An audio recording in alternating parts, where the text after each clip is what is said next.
Assalamualaikum warahmatullahi wabarakatuh. Hamdan wa syukranillah. Wassalatu wassalamu ala rasulillah. Amma ba'du. Alhamdulillah, apa kabar teman-teman semua? Kumaha damang, how do you do? How are you? Mudah-mudahan di bulan Ramadan ini dalam keadaan sehat walafiat, kemudian diberikan hikmah, kesabaran, ketaatan oleh Allah Subhanahu wa taala. Dalam rangka ngabuburit ya, menunggu waktu berbuka, saya akan sedikit ngaji kita muzakarah, tetapi bukan ngaji akidah, bukan pula ngaji ibadah, kita akan ngaji khusus bab muamalah. Bagaimana hutang piutang, bagaimana jual beli, dari mana duit didapatkan, kemana dibelanjakan. Ya, karena ini pun merupakan perkara yang penting bagi umat Islam.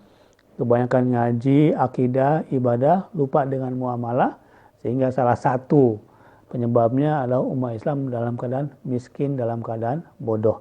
Sementara Nabi pernah berdoa, Allahumma inna nas'aluka huda wa tuqa wal afafa wal ghina.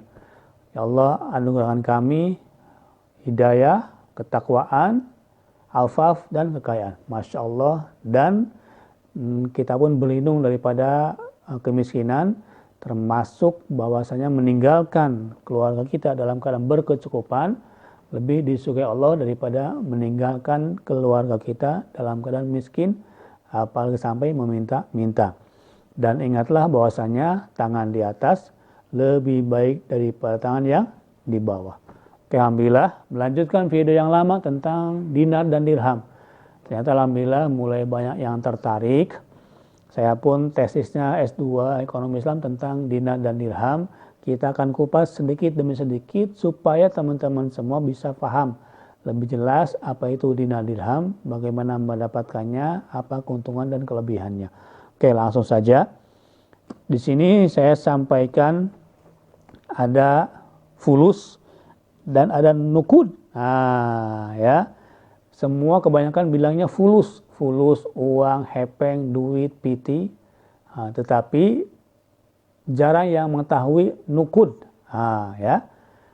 Kita lihat tafsir kitab bahasa Arab sebetulnya, terjemah bahasa Arab, kamus bahasa Arab, Al-Munawwir. Beda antara fulus dan nukud. Oke. Di sebelah kanan saya, ini dia uang kertas. Ya. Ini uang kertas dari Malaysia, 1 ringgit, ya. Ada tulisannya uang 1 ringgit. Ini khamsa real, ya. Khamsa real dari KSA, Kerajaan Saudi Arabia, buat beli 1 botol susu unta. Khamsa real sampai sekarang. Ini uang India, ya, rupiah India, gambar Mahatma Gandhi, 100 rupiah India, ya, dan ada tulisannya I promise to, surat janji hutang. I promise to the bearer yang membawa uang ini sebetulnya bahasa lainnya surat janji hutang buat yang pegang uang ini untuk bayar sesuatu. Dan tara, ini pasti kenal semua, ya kan? Makin sore makin hijau lihatnya. Bawa uang Rp50.000. Nah, apa bedanya? Ya, saya akan buka nih, Masya Allah, ya. Saya pun kalau nggak ngaji, nggak skripsi tentang dinar dirham, mungkin banyak yang belum paham. Nah, ini uang contoh ya, ini sampel uang perak. Uang perak, saya akan buka contoh 1 dirham. Ini uang dirham. Nampak ya? 1. Ini saya punya tabungan lama, nggak dibuka-buka, saya cek ternyata masih ada. Nah, ini 2 dirham. Oke. Depan belakang. Beda warna karena ya mungkin beda umurnya, tetapi sama. Saya belum bahas detail tentang dinar dirham, kita pembukaan saja. Apa bedanya uang kertas dan uang perak. Apa bedanya fulus dan nukud? Ya. Dalam Kamus Bahasa Arab Al-Munawwir, nukud itu az-zahab wal fiddah, uang emas dan perak. Sedangkan fulus selain emas dan perak namanya fulus. Dulu dari tembaga ataupun dari tempat semacam ini kertas disebutkan fulus. Yang pertama adalah uang perak ini bisa ditimbang ya, dan wazan, ada karatnya, berapa beratnya dan berapa karatnya. Berapa persen kadar daripada peraknya. Emas pun sama, berapa persen karatnya, 24 karat kah, ya kan? Atau 9,9999 atau di bawahnya. Perak pun sama seperti itu. Kemudian wazan bisa ditimbang. Berapa beratnya. Dalam hal ini 1 dirham terbitan Wakalah Induk Nusantara, berapa beratnya ini? 2,975 gram perak ya, dengan dimensi 25 mm. Kelihatan. Oke. Sementara ini bisakah ditimbang? Ini nggak bisa ditimbang, bro. Akang, ini tidak bisa ditimbang. Sementara emas perak bisa ditimbang. Itu satu perbedaannya, ya. Semakin berat emas peraknya, semakin besar harganya. Kalau ini, ya, berapa beratnya? Ini tidak bisa ditimbang. Ditimbang, cuman tidak di situ alat ukurnya.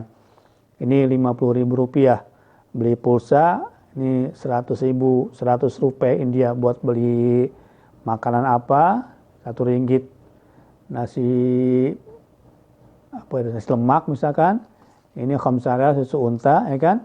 Tetapi ini sama-sama uang kertas, tidak ditimbang, ya. Ukurannya bukan berdasarkan timbangan, paham ya? Ini pun tidak ditimbang, harganya bukan berdasarkan timbangannya. Ini pun bukan berdasarkan timbangan, ya. Ini harga uang kertas ini bukan berdasarkan timbangannya. Itu perbedaan yang pertama. Sementara emas perak bisa ditimbang, sementara uang kertas bukan diukur daripada beratnya, tetapi diukur dari nominal yang tertulis dalam uang kertas tersebut. Yang pertama. Yang kedua, ada karatnya. Berapa persen kadarnya, ya? Kalau emas berapa karat, perak pun berapa, ini akan menentukan harga ketika dilakukan jual beli. Sementara fulus, uang kertas, bisakah di karat, ya, berapa karatnya nih, berapa ukurannya? Memang menggunakan berbagai macam jenis kertas, cuman secara umum tidak mewakili harga kertasnya. Allahu Akbar. Ini berapa harga kertasnya? Ini berapa harga kertasnya? Ini berapa harga kertasnya? Ini berapa harga kertasnya? Ya. Sementara perak sesuai harga yang dikeluarkan, ya kan? Tetapi kalau uang kertas hanya beberapa persen saja, ya. Mungkin untuk 50.000 hanya modal berapa rupiah saja. Tetapi karena ditulis, ditentukan dengan hukum, kemudian diakui bersama, maka jadilah dia alat tukar. Oke. Kita beralih kepada Al-Quran. Quran surat Yusuf ayat 20, ya. Silakan buka Qurannya. A'udzubillahi minasyaitonirrajim. Wa syarahu bitsamanin bakhsin darahima ma'dudah. Ya, bahwa Nabi Yusuf dijual dengan harga yang murah, darahima, beberapa dirham saja. Subhanallah, kalau kita buka tafsir dari Ibnu Mas'ud, bahwa Nabi Yusuf dijual dengan 20 dirham. Tapi kalau Ikrimah menafsirkan dijual dengan 40 dirham. Kita lupakan bahas masalah Yusufnya, Nabi Yusuf, kita fokus ke alat tukarnya jual beli. Dalam artian zaman Nabi Yusuf dahulu kala sudah digunakan dirham untuk bertransaksi, membeli seorang budak dengan beberapa dirham saja, ya. Alat tukarnya dirham, ya, yang dijual belikan adalah budak ketika itu. Berapa harganya? 20 dirham.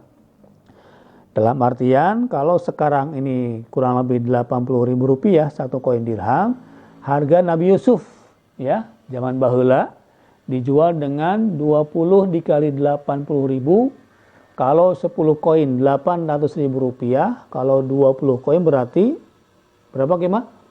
1,6 juta ya. Artinya Nabi Yusuf dijual sebagai budak 1,6 juta rupiah. Murah atau murah? Murah sekali ya.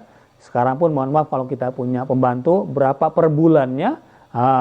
Sementara ini dibeli hak dia hidupnya seharga 1,6 juta saja, alias 20 koin dirham saja menurut tafsir Ibnu Mas'ud.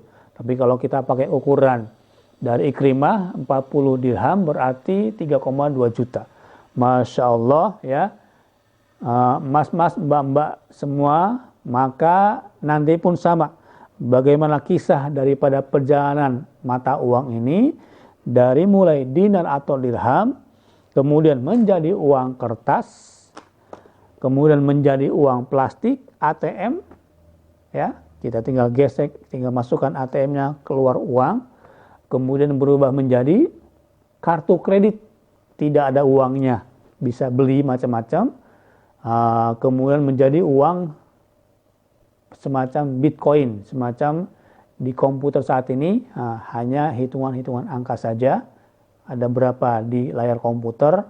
Kemudian nanti bahkan sudah ada di beberapa negara hanya chip yang ditempel di tangan, ya kan? Kemudian ditempel, ketahuan nama, KTP nomor sekian, berapa saldonya, ketahuan daripada chip yang nempel di tangan.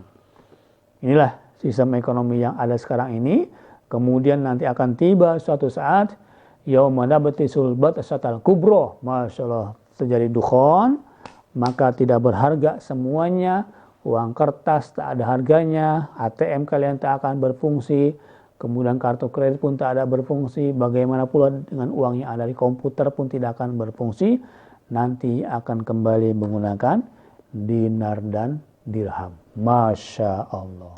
Oke, kurang lebih segini dulu saja materi pembuka supaya teman-teman semua mulai melek, mulai pikirannya, mulai terbuka pikirannya untuk kembali menggunakan dinar dan dirham. Mulailah silakan searching, kemudian cari ya kan, selamatan asetnya, jangan sampai terkena inflasi. Saya ulangi lagi bahwa zaman Nabi dulu satu koin dirham ini setara dengan seekor ayam. Sekarang 70.000, 80.000, bisakah membeli seekor ayam? Masih bisa. Satu dirham, seekor kambing. Sekarang 1 dinar emas, seekor kambing ukurannya. Sekarang 1 dinar hampir 3 juta lebih. Bisakah 3 juta rupiah membeli seekor kambing? Bisa. Artinya dinar dan dirham zero inflation. Begitu Mas. Ya, tidak ada inflasinya. Sementara uang kertas, Masya Allah, dari mulai 1 dolar, 1 rupiah, 2 rupiah, sekarang 15.000, 16.000, sempat 17.000 rupiah per 1 dolarnya, floating rate.